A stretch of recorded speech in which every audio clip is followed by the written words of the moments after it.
A new age is dawning. The Talismans have fallen from the sky, heralding the quest for the crown of command. Many embark on this quest, for whoever bears the crown will rule the world in the era to come. Will it be you? Or maybe it'll be me. I look good with the crown, I gotta say. In Talisman 5th edition, players travel around the game board, building power and searching for a talisman while making their way to the inner region. The first player to reach the crown of command space and defeat the Elder Dragon claims the crown and wins the game. To set up, place the game board in the center of the table. Place the talisman cards, toad cards, various tokens, counters, and gold in easy reach of all players. Place the 3 dice nearby. Shuffle the adventure deck, the spell deck, and the purchase deck, and place them face down near the board. Randomly pick a player to choose their character and matching figure, then pass to the player on their right until everyone has chosen a character. Character cards show your starting strength, which represents a character's might, stamina, and fighting ability. Starting craft, which represents intelligence, wisdom, and magical ability. The character's alignment, good, evil, or neutral. Starting gold, starting fate tokens, and starting life counters. These are the character's health. An inventory space for objects found during the game, and a space for gained followers. These are characters' special abilities. Read and follow any setup instructions listed here. This is the character's starting space. Place their figure at that location to start the game. Take the starting life counters, fate tokens, and gold as well. The board is divided into 3 regions: outer, middle, and inner. Players start in the outer region on the board and spend turns gaining strength, power, and an all-important talisman while moving into the middle region before finally entering the inner region. Gameplay occurs in turns, starting with the player who chose their character last and proceeding clockwise. On their turn, players move and then have an encounter. While in the outer or middle regions, roll 1 die and move the number of spaces rolled in either direction. A fate token may be spent to ignore the die result and instead move up to 6 spaces, as long as you don't land on a space with another character. We'll talk about movement in the inner region shortly. After moving into a space, players have an encounter. In the outer and middle regions, either encounter the space you land on or a character that is present in that space, but never both. And good news, you get to choose which. When encountering another character, the player must use a special ability against that character or attack. When attacking, the player chooses to battle using strength. They may instead engage in psychic combat using craft if they have a special ability that allows them to. Starting with the attacker, each character may choose to cast spells if they have any. The number of spells a character may acquire and cast is determined by their craft stat, as outlined in the rulebook. Casting a spell is always optional, and once a spell is cast, the spell is discarded. After spell casting, each character rolls 1 die to determine their attack score. The attacker may pay a fate token to re-roll. Then the defender may pay a fate token to re-roll. You must keep the new roll. Players then determine their attack score by adding any modifiers from cards or abilities to the values rolled on the dice. For battle, add starting strength and modifiers. For psychic combat, add starting craft and modifiers. The higher score wins. The winner now chooses to either take 1 object or 1 gold from the losing character, or force them to lose 1 life counter. The loser gains 1 fate token, so it's not all bad. In the case of a tie, no one loses any life or gains any tokens. Then the attacking character's turn ends. When encountering a space, first check if it's a draw card space denoted by this icon. Draw the number of cards shown from the adventure deck and place them on the space. If cards are already present, only draw enough to meet the total listed in the icon.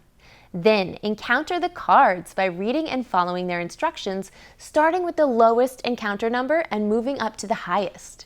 If there are no cards to encounter, follow the instructions printed on the space. In either case, you may encounter places, events, enemies, or strangers. For places, events, and strangers, follow the instructions on the card. Enemies will attack. In the outer or middle regions, characters may try to evade if they have a spell or ability that allows them to do so. If that doesn't work, they'll have to face either a battle of strength or a psychic combat using craft, depending on the enemy's stat. This works just like attacks against other characters. Roll one die and add the relevant modifiers, while another player rolls one die for the enemy and adds its modifiers. If multiple enemies have the same encounter number and share their attack stat, either strength or craft, they combine their stats together and attack as one. You may spend a fate token to reroll your die, but the enemy roll can't be changed. If your attack score is lower, lose one life and end your turn. In a tie, no one is harmed and your turn ends. If your attack score is higher, you win. Congratulations! Collect the enemy card as a trophy. Trophies can be spent in exchange for strength or craft counters. More details on that in the rulebook. Other cards in the adventure deck include followers and objects. Followers are helpers who lend characters skills and abilities, though sometimes they might be more of a burden than a help. There is no limit to the number of followers a character can have. Objects might buff a character's stats or provide defense against losing life counters. A character can hold a maximum of 4 objects. If you would ever exceed this limit, drop object cards face up on your current space until you're back down to 4. Players may choose to drop follower or object cards onto a space to avoid drawing new adventure cards. Remember, new cards are only drawn on a space up to the value in the draw cards icon. If that value is met by you dropping cards on the space, no new cards are drawn. Strategy. However, keep in mind that drop cards cannot be taken back on the same turn they're dropped, so other players will have the chance to scoop them up. After successfully completing an encounter, pick up any objects, followers, and gold on the space.